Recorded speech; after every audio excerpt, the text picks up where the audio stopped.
Hello, everyone. My name is Isaac, and I'm here at my studio, the Marble Garden in Cincinnati, Ohio. And I'm starting a new video series where I talk about making music, specifically kind of diving into mixes and songs that I've had the opportunity to work on, both my own and others, work for others.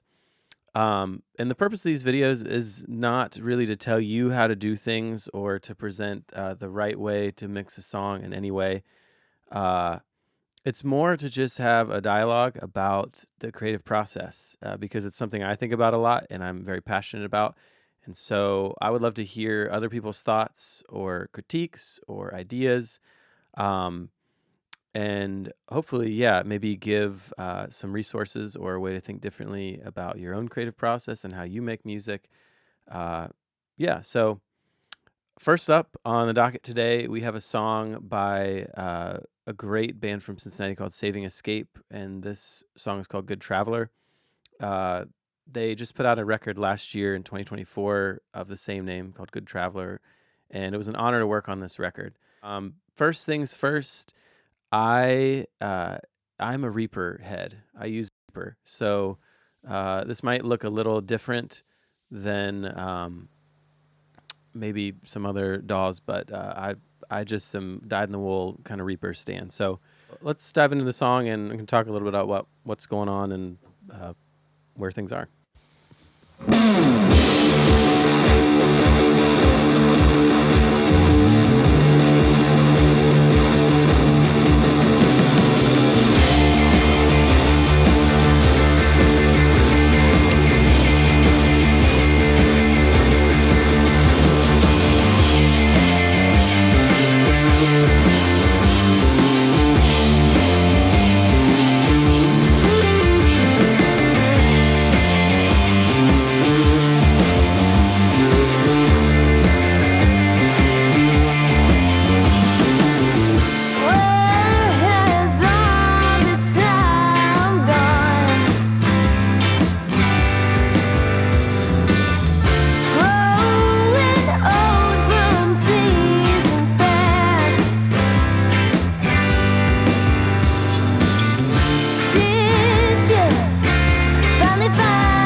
Yeah, so I love mixing with a bunch of stuff on my master bus.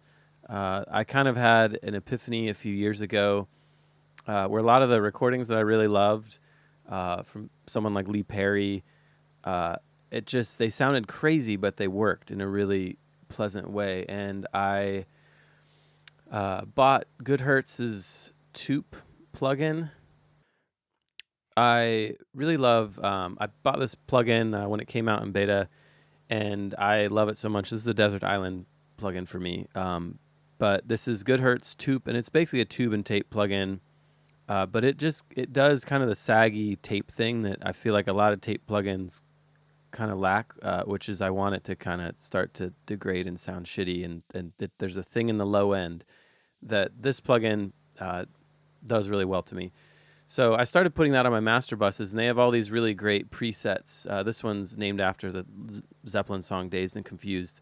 There's a Jimi Hendrix one, a Meters one, the Beatles, and they kind of approximate those songs in a way. But what I started to do is just to put it on the master bus right away before I even start mixing. And then that way I'm mixing into a kind of a colorful environment rather than a sterile kind of digital DAW environment, which thinking about how records used to be made, that was just sort of inherent in the process. And we feel like we're kind of reverse engineering or trying to now. So that was a big game changer for me. So I have that, and then some light stereo compression, a couple multiple Kiev tape faces, and then an Amec style EQ doing the like Pultec, high pass, low boost, low pass, high boost kind of thing. And yeah, so that's kind of first and foremost. I found that my mixes sound more like what I want them to sound like in my head when I start with that. And then I've got all my buses over here. I've tried to color code it so it's easier to see on the screen. I usually have all my buses on the left side, and I always have, I call them A, B, and C, but they're basically A is a parallel compression for kind of drums and bass. B is parallel compression for all my melodic instruments, and then C would be parallel compression for just the vocals. And then I have some parallel saturation, and then one that's it's called black distortion, but it's essentially a pedal. Check out the drums here, and solo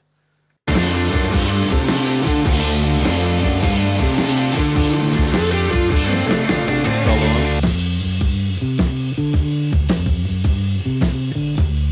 I'll turn these off.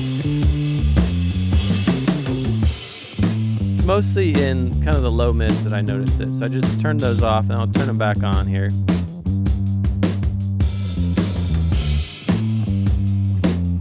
The bass just kind of pops. It's very subtle, admittedly, but if you have the CPU for it, put those plugins on there, baby. Go for it. You don't have, the only limit is your computer, so why not?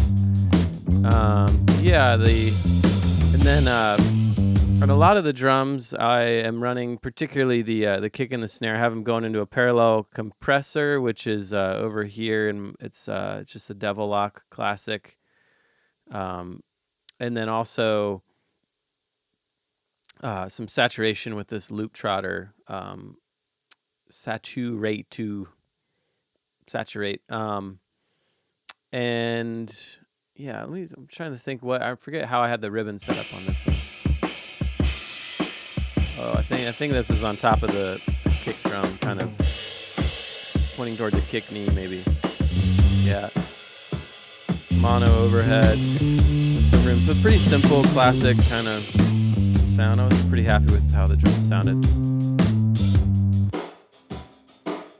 Yeah, I got the hall mic running through like a little bit of a dual harmonizer to give it just a little bit of a stereo kind of vibe.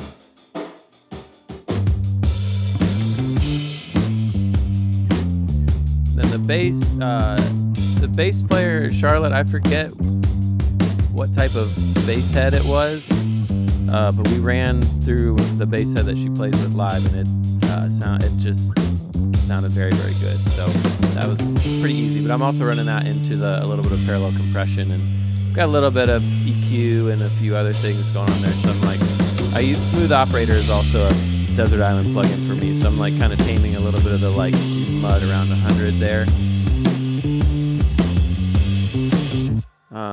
Let's see. Let's move on to some. What do we got here on our melodic instruments?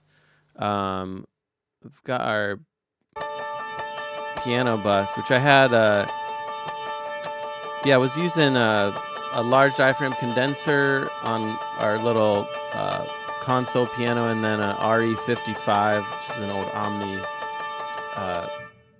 electro voice mic. Just have those panned. Lead this rhythm guitar here. I've got it running into some parallel compression. And then this is the guitar 2 here. So that's the amp mic. And then I have this, I made a homemade binaural head out of a styrofoam mannequin head that I found, and I put some small omnidirectional mics in these silicone ears that I found on Etsy. And for about, with the capsules and everything, for about $100, I made this a binaural head. So I had that in the room. So it sounds really weird on its own.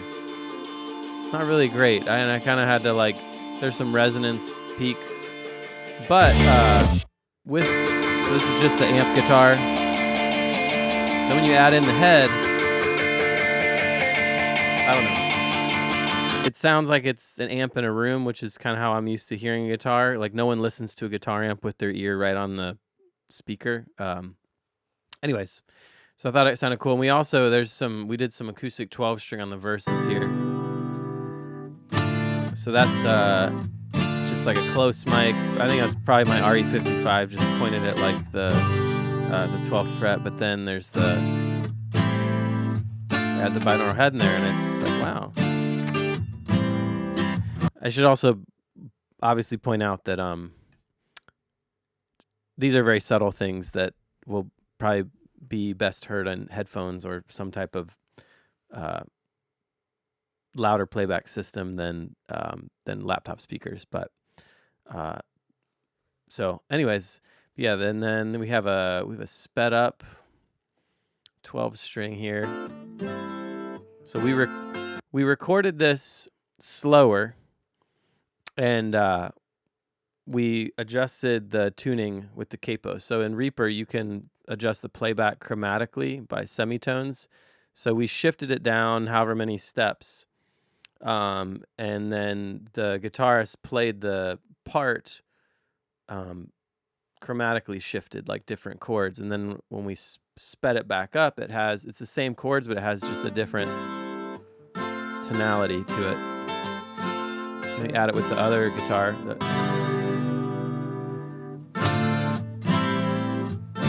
Pretty nice. And then, so this is both of the guitars. And when you take away the binaural head, it sounds pretty good when you add it in there. I don't know, it just sounds more real to me. So, that going on. I think I'm pretty much everything. I'm a sucker for the SSLE. I like the Plugin Alliance version, but I put it basically on almost every channel. I also like some of their other console plugins, but this one it's just a go-to and it works really well. And the EQ, it can kind of sweep and like sweeten things up, or if there's problem frequencies, it's really useful. Yeah, I want to hear the DI bass one more time.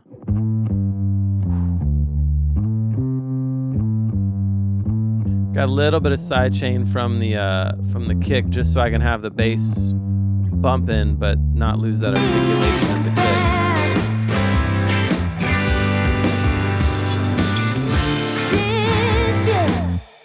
Then the vocals on this one, Kayla, the singer, is such a great singer and very, it's just such a performer. So we did a couple passes, and you can see there's a few comps, but generally speaking, it's just one vocal take. And I forget, this might have even been, I think we might have had just she might have just held a Shure 58 and just sang it like she was live.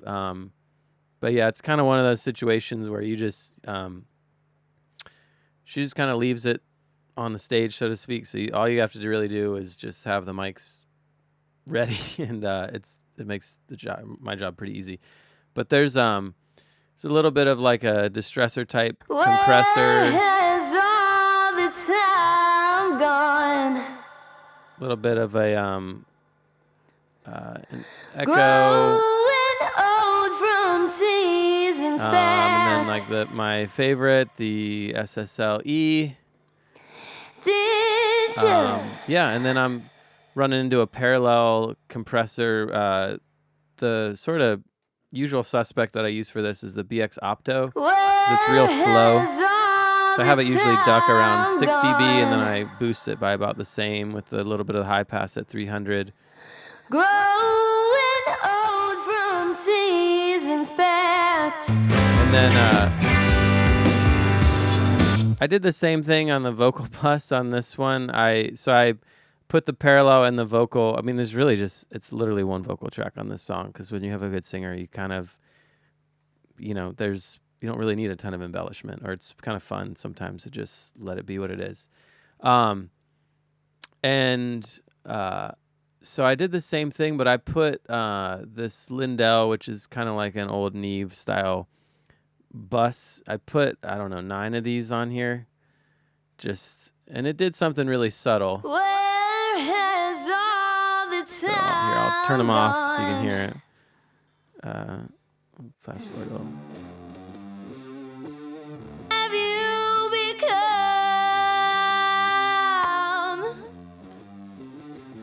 this up in the Midwest on the road? Again, it does something. It just sort of does something. The transients and like the low mids that it's very subtle and admittedly my CPU took a beating to do that, but I don't know. I felt like it was worth it. Yeah, and so I want to hear the chorus here.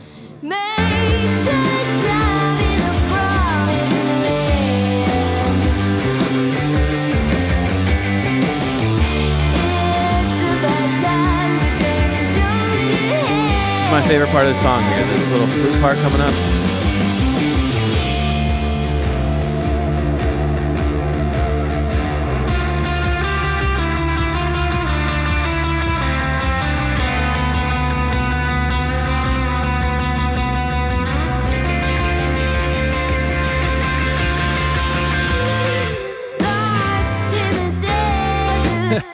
I'm gonna solo that just because I'm such a fan of that part. So yeah, that's the one guitar. The guitarist Lee also played flute, and I think I just kind of told him to take and do little transitional things, and he did a bunch, and that was the one that really stuck. And there's some really beautiful stuff at the end here with the.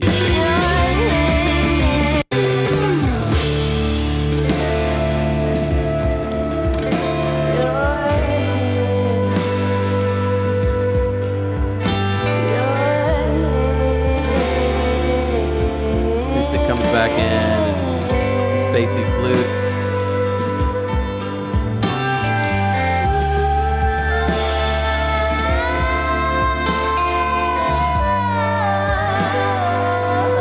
Another thing on this song particularly, I have this Amec kind of Pultec style EQ running at the very end, and I'll sometimes do a little bit of like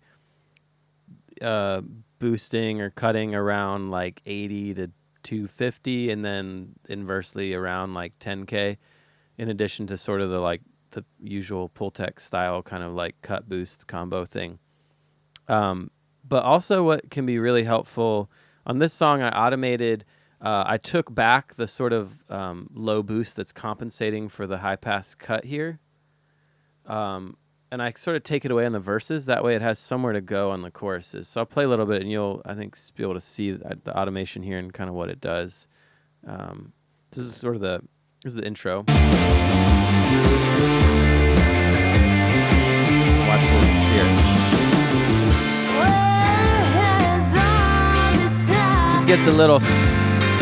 Just gets slightly smaller so that it, you have a little room. I learned that from some tape op interview with someone that mixed like hip hop records. When you're working with just like a stereo beat, how do you get mileage and dynamic out of it? Also, I do a similar thing with I have a loop trotter, this saturate thing, and I have the magic knob, which is sort of this like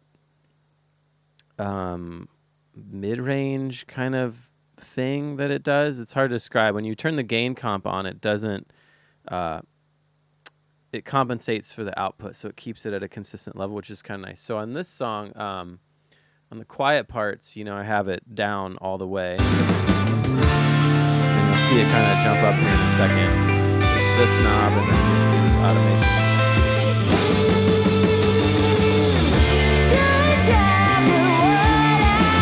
And then later in the song, I really push it pretty hard for the climax of it.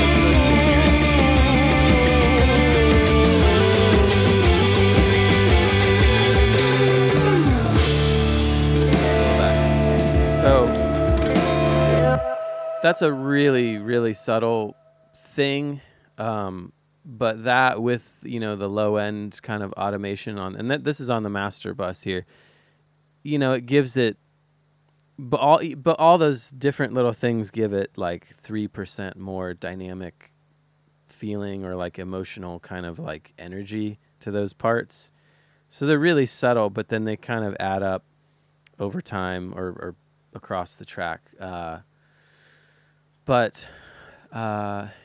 then what am I using for the reverb here? I got the AKG. I'm using Convology, which is an impulse response reverb. It's free. I love it. So I use a lot of past to future reverb impulse responses or impulses that I've made of different spring reverbs and stuff. But this one is an old AKG BX20 spring reverb unit. So particularly at the end here, it's like got on the vocals and then like that's the flute. What am I sending to it here? Oh yeah, the 12 strings, some guitar, and then the piano bus.